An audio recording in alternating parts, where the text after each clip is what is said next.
కన్యవారికి కనుక చూసుకున్నట్లయితే కన్యా రాశి లేదా కన్యా లగ్నం వారికి ఈ పరాభావనామ సంవత్సరంలో ముఖ్యంగా ఎటువంటి విషయాల్లో మీరు జాగ్రత్త పడాలి, ఏ విషయాల పట్ల మీకు బాగుంది అనేటువంటి అంశాలు చూసుకున్నట్లయితే మీకు ఈ కేతు పన్నెండులో ఉంటున్నాడు, ఆరో స్థానంలో రాహు ఉన్నాడు, సప్తమంలో శని, దశమంలో ఉండే గురువు జూన్ నుంచి లాభంలోకి వస్తున్నాడు.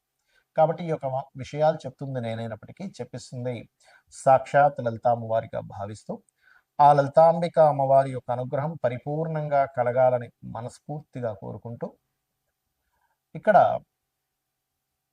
లగ్నం నుంచి ఎప్పుడైతే 12లో కేతు ఉన్నాడో మీరు తీసుకోవాల్సిన ప్రధానమైన జాగ్రత్త ఏమిటంటే ఎవరికైనా ఇన్వెస్ట్మెంట్ చేస్తున్నారు లేదా మీకు మీరుగా ఏదైనా ఇన్వెస్ట్మెంట్ చేస్తున్నారు, మంగళ ఆదివారాలు అవాయిడ్ చేయండి. ముఖ్యంగా నవంబర్ వరకు ఫైనాన్షియల్గా మంచి గ్రోత్ ఉంటుంది, వ్యాపార పరంగా కూడా లాభాలు ఉంటాయి. కాకపోతే ఇక్కడ పంచమ స్థానంలో పంచమాధిపతి అయినటువంటి శని సప్తమంలో ఉన్నందుకు ఇష్టపడిన వారిని వివాహం చేసుకోవాలనే ప్రయత్నం కొంత స్ట్రెస్ఫుల్గా ఉన్నప్పటికీ అది సక్సెస్ కూడా అవుతుంది. శత్రువుపై కూడా జయం ఉంటుంది మీకు ఆరో స్థానంలో గురువు ఉన్నందుకు.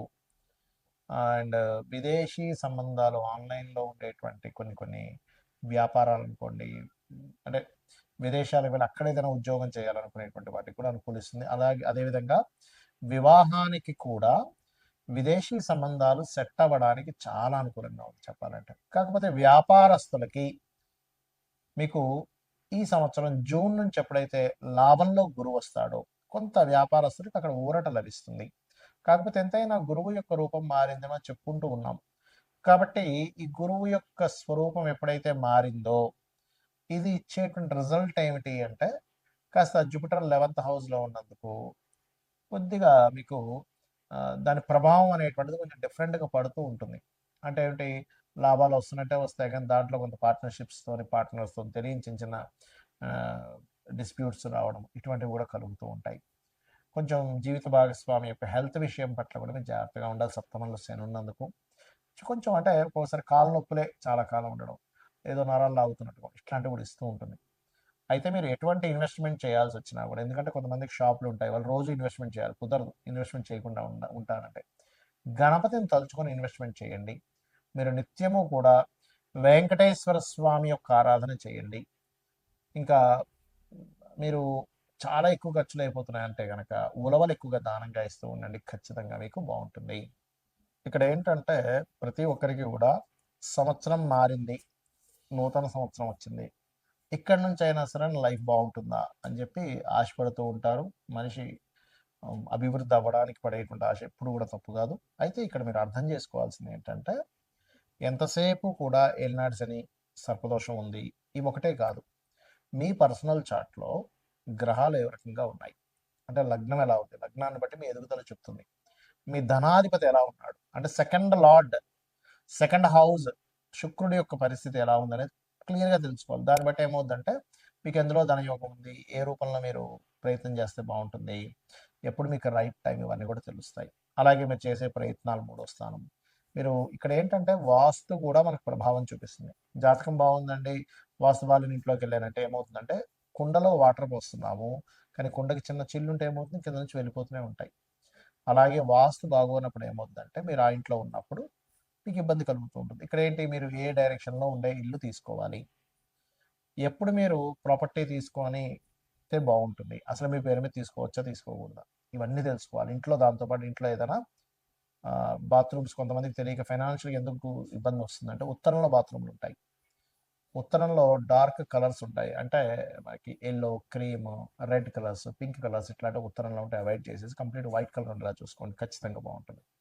అలాగే మరొక విషయం ఏంటంటే ఇక్కడ సంతాన అభివృద్ధి ఎందుకు కావట్లేదు, పంచమ స్థానం, రుణము, రోగము, శత్రుత్వం, ఇవి ఎక్కువగా ఇబ్బంది పెడుతూ ఉంటాయి. వీటికి సంబంధించిన పరిస్థితి ఏమిటి.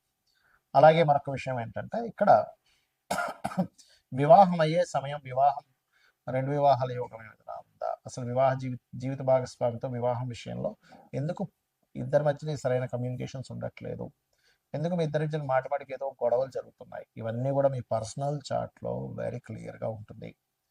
కాబట్టి ఈ యొక్క అంశాలలో మీరు కనుక ప్రయత్నం చేసినట్లయితే దాన్ని తెలుసుకొని ఖచ్చితంగా సక్సెస్ ఉంటుంది. అదేవిధంగా వివాహం తర్వాత ఉదాహరణకి వివాహం ఈ సంవత్సరం లేదు అనుకున్నప్పుడు ఆ టైం వేస్ట్ అవుతుంది.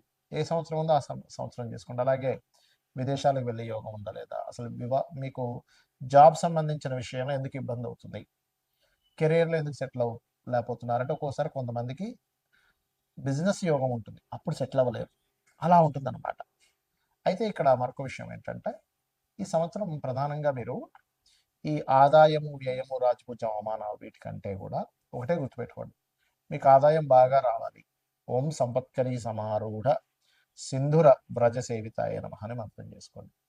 అప్పులు ఎక్కువగా ఉన్నాయి, ఓం అపర్ణాయ నమ అని మంత్రం చేసుకోండి. బిజినెస్లో ఇంప్రూవ్మెంట్స్ రావాలి, ఓం ఇంద్రగోప పరిక్షిప్త స్మరతోనా భజంగికాయ నమ. అయితే ప్రతిదీ కూడా 45 మినిట్స్ చేయండి. చాలామంది ఏం చేస్తారంటే 5 నిమిషాలు చేశానండి నాకు రిజల్ట్ రాలేదంటారు. చిన్న ఎగ్జాంపుల్ చెప్తాను. అన్నం పొయ్యి మీద కుక్కర్ పెడతాం, 20 మినిట్స్ పడుతుంది కరెక్ట్గా మీకు అది ఉడకడానికి. 5 నిమిషాల్లో నాకు ఉడకాలంటే ఉడకదు. అలాగే ప్రతి దానికి కూడా ఒక ఎనర్జీ ఫామ్ అవ్వడానికి ఒక సమయం పడుతుంది. అలా మీరు ఒక 45 నిమిషాలు కనుక చేయగలిగితే ఖచ్చితంగా దాని ప్రభావం అనేటువంటిది ఉంటుంది మీ మీద. అదేవిధంగా ఈ సంవత్సరం మనకి నవనాయకుల్లో తీసుకుంటే కూడా రాజు, మంత్రి, సేనాధిపతి, అర్ఘ్యాధిపతి, ఇలా వీళ్ళు ఒక్కొక్కరు ఒక్కో దానికి అయినందుకు గురువు రాజు అయ్యాడు. జూపిటర్ యొక్క పరిస్థితి బాగోలేదు.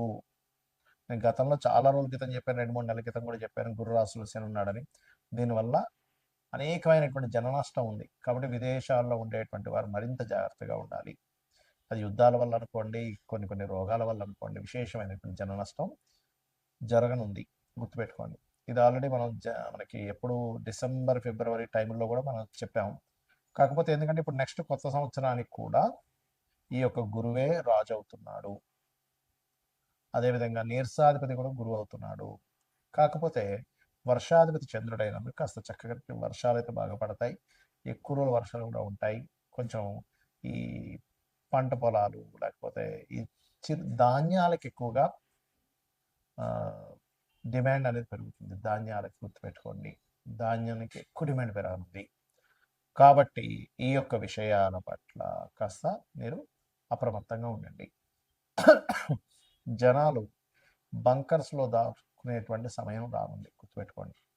కాబట్టి ఈ విషయంలో జాగ్రత్తగా ఉండండి. ఇక మరొక విషయం ఏంటంటే మీరు జాతకమే తెలియదు, అప్పుడు ఏం చేయాలి?